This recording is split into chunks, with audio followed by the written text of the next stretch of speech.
Baik, perkenalkan sebelumnya Bu, nama saya Leonardo. Pada kesempatan kali ini, saya ingin menjelaskan mengenai 25 teori komunikasi. Baik, yang pertama di sini ada teori penetrasi sosial, yaitu menjelaskan bagaimana hubungan antar individu berkembang melalui tingkat pengetahuan, keintiman, dan partisipasi. Contohnya sendiri adalah ketika seseorang mulai mengungkapkan lebih banyak informasi pribadi kepada teman-teman dekatnya dan menunjukkannya kepada mereka tanpa takut atau meragukan mereka. Lanjut pada teori yang kedua, yaitu teori pertukaran sosial, yaitu menguraikan bagaimana individu mempertimbangkan biaya dan manfaat dalam hubungan sosial mereka. Contohnya aja ketika seseorang memutuskan untuk menjalin persahabatan dengan seseorang berdasarkan pada keuntungan yang diharapkan dari interaksi tersebut. Baik, lanjut kepada teori yang ketiga, yaitu teori pemrosesan informasi, di mana teori ini mendeskripsikan bagaimana individu menerima, memproses, dan menginterpretasikan informasi. Contohnya saja ketika seseorang memproses pesan yang diterima dari media sosial dengan cara yang sesuai dengan keyakinan dan nilai-nilai mereka. Teori yang keempat, yaitu teori agenda setting, yang dimana teori ini menyatakan bahwa media massa memiliki kekuatan untuk memilih topik yang akan menjadi perhatian publik. Contohnya saja ketika pemberitaan media massa mengarahkan perhatian masyarakat pada isu-isu tertentu seperti pemilihan umum ataupun masalah lingkungan. Yang kelima, kita memiliki teori use and gratification, yang dimana teori ini mengajukan bahwa individu menggunakan media untuk memenuhi kebutuhan tertentu seperti hiburan, informasi, ataupun interaksi sosial. Contohnya saja, seseorang menonton acara televisi untuk menghibur diri setelah hari yang melelahkan di kantor. Masuk pada teori yang keenam, yaitu teori semiotika. Teori ini menguraikan bagaimana tanda-tanda dan simbol digunakan untuk berkomunikasi. Contohnya saja, penggunaan warna merah dalam iklan dapat diartikan sebagai simbol energi atau gairah. Teori yang ketujuh, yaitu teori kultivasi. Teori ini berargumen bahwa paparan yang berlebihan terhadap media massa dapat memengaruhi persepsi individu tentang dunia nyata. Contohnya saja, seseorang yang sering menonton acara kriminal mungkin memiliki persepsi yang lebih negatif tentang keamanan di lingkungannya. Teori yang kedelapan, yaitu teori ketersediaan heuristik. Teori ini mengindikasikan bahwa ketika seseorang mencoba mengingat informasi, mereka cenderung mengandalkan apa yang paling mudah diakses dalam ingatan mereka. Contohnya saja, ketika seorang siswa mungkin lebih bisa untuk menjawab pertanyaan tentang topik yang baru saja mereka pelajari daripada topik yang telah lama mereka pelajari. Teori selanjutnya, teori ke-9 adalah teori standpoint. Teori ini menyatakan bahwa perspektif sosial seseorang dipengaruhi oleh posisi mereka dalam struktur sosial. Contohnya saja, pandangan seorang ibu tunggal tentang kebijakan perawatan kesehatan mungkin berbeda daripada pandangan seorang eksekutif perusahaan besar. Teori yang ke-10, yaitu teori komunikasi organisasi. Teori ini mendeskripsikan bagaimana komunikasi berlangsung di dalam organisasi dan dapat mengaruhi kinerja dan budaya organisasi. Contoh dari penerapan teori ini, bagaimana kebijakan komunikasi internal memengaruhi kolaborasi antara departemen di sebuah perusahaan. Selanjutnya, teori yang ke-11, yaitu teori pertahanan diri. Teori ini menyoroti bagaimana individu melindungi dan mempertahankan identitas serta keyakinan mereka dari ancaman atau kritik dari orang lain. Ini mencakup strategi komunikasi yang digunakan individu untuk menghindari perasaan malu atau penolakan. Contohnya saja ketika seseorang menyangkal kesalahan yang mereka lakukan atau mencari pembenaran untuk tindakan mereka sebagai cara untuk melindungi diri mereka dari konsekuensi yang mungkin timbul. Teori yang ke-12, yaitu teori politenes. Teori ini menyoroti cara individu menggunakan strategi komunikasi untuk menjaga wajah dan menghindari konflik dalam interaksi sosial. Teori ini mencakup penggunaan bahasa yang sopan, mengakui perasaan orang lain, dan menyesuaikan pesan agar sesuai dengan konteks dan norma sosial yang berlaku. Contoh dari penerapan teori ini adalah dalam memberikan kritik pada seseorang. Seseorang mungkin memilih untuk menyampaikan masukan dengan cara yang sopan dan menghargai, sehingga mengurangi kemungkinan atau keretakan hubungan. Selanjutnya, teori yang ke-13, yaitu teori difusi inovasi. Teori ini mempelajari bagaimana ide atau inovasi menyebar melalui populasi.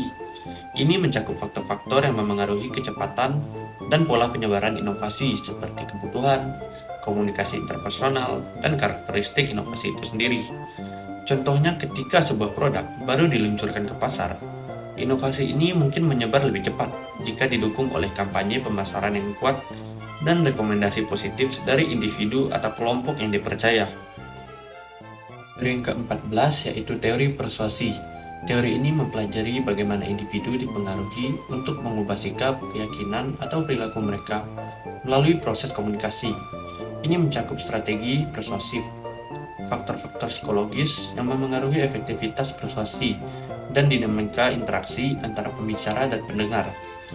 Contohnya saja kampanye politik yang sukses menggunakan teknik persuasi seperti pembingkaian pesan, otoritas yang menyakitkan, dan bukti sosial untuk mempengaruhi pemilih. Teori yang ke-15 yaitu teori image. Teori ini mempelajari bagaimana citra atau imaji diproses dan mempengaruhi persepsi serta perilaku individu. Ini mencakup penggunaan simbol, gambar, dan representasi visual lainnya dalam komunikasi untuk menciptakan efek tertentu pada audiens. Contohnya saja merek yang berhasil membangun citra yang kuat dan positif dapat mempengaruhi persepsi konsumen tentang kualitas, keandalan, dan nilai produk atau layanan yang mereka tawarkan. Teori yang ke-16 yaitu teori realitas sosial. Teori ini mengusulkan bahwa realitas sosial kita dibangun melalui interaksi dan komunikasi dengan orang lain. Ini mencakup konstruksi sosial dari identitas, norma, nilai, dan realitas bersama yang dipahami oleh individu dalam masyarakat. Contohnya saja pandangan seseorang tentang gender atau ras dipengaruhi oleh norma sosial yang ada dalam masyarakat dan pengalaman pribadi mereka dalam interaksi dengan orang lain yang berbeda gender atau rasnya tersebut. Baik, teori yang ke-17 ada teori komunikasi antar budaya. Teori ini mempelajari interaksi komunikasi antara individu atau kelompok yang berasal dari budaya yang berbeda, serta tantangan dan strategi dalam berkomunikasi secara efektif di lintas budaya. Contohnya saja, ketika kita pergi ke suatu negara, maka bahasa dan budaya pun pasti berbeda, sehingga kita harus dapat beradaptasi. Baik, teori yang ke-18 yaitu teori interaksi simbolik. Teori ini mengatakan bahwa makna dibentuk melalui interaksi sosial, dan simbol-simbol memiliki peran penting dalam proses komunikasi. Contohnya saja, ketika seorang remaja memilih pakaian atau gaya rambut tertentu untuk mengekspresikan identitasnya kepada teman-temannya. Selanjutnya, teori yang ke-19, teori resepsi media. Teori ini mempelajari bagaimana audiens menafsirkan dan merespon pesan media sesuai dengan latar belakang, nilai-nilai, dan pengalaman mereka. Contohnya adalah ketika dua orang menonton film yang sama, tetapi memiliki pandangan atau tanggapan yang berbeda, berdasarkan pengalaman hidup dan perspektif pribadi mereka. Selanjutnya teori yang ke-20 yaitu teori komunikasi birokrasi.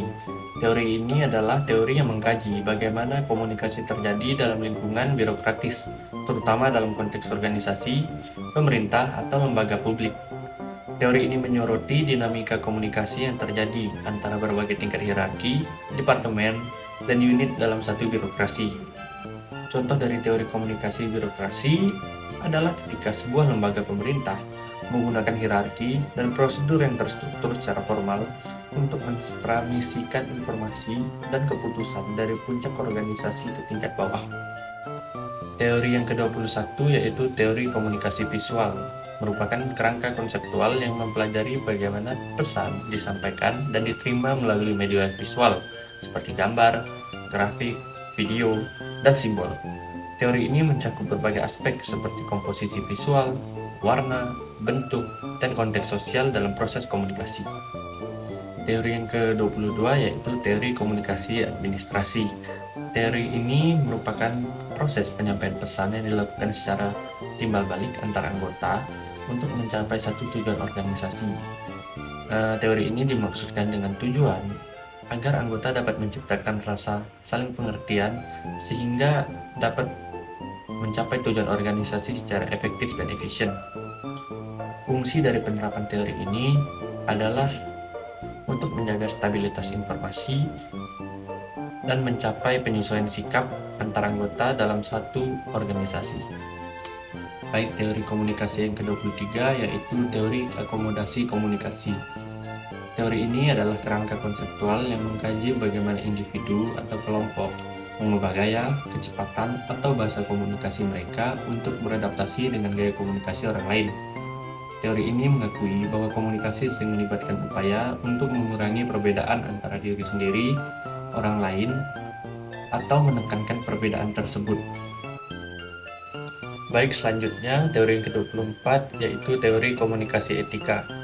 Teori ini adalah kerangka konseptual yang mempelajari prinsip-prinsip moral dan nilai-nilai yang terkait dengan komunikasi manusia.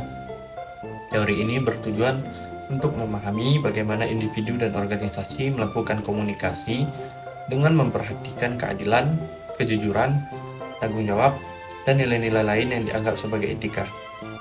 Baik, masuk pada teori yang terakhir, yaitu teori komunikasi pengharapan nilai.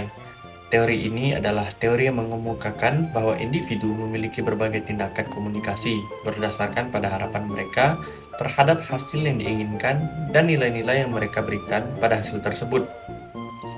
Teori ini menekankan bahwa orang akan cenderung melakukan tindakan komunikasi jika mereka mengharapkan hasil yang positif dan memiliki nilai-nilai yang positif terhadap hasil tersebut. Sekian penjelasan singkat saya mengenai 25 teori komunikasi. Mohon maaf bila ada kesalahan kata atau ucapan. Terima kasih and see you later.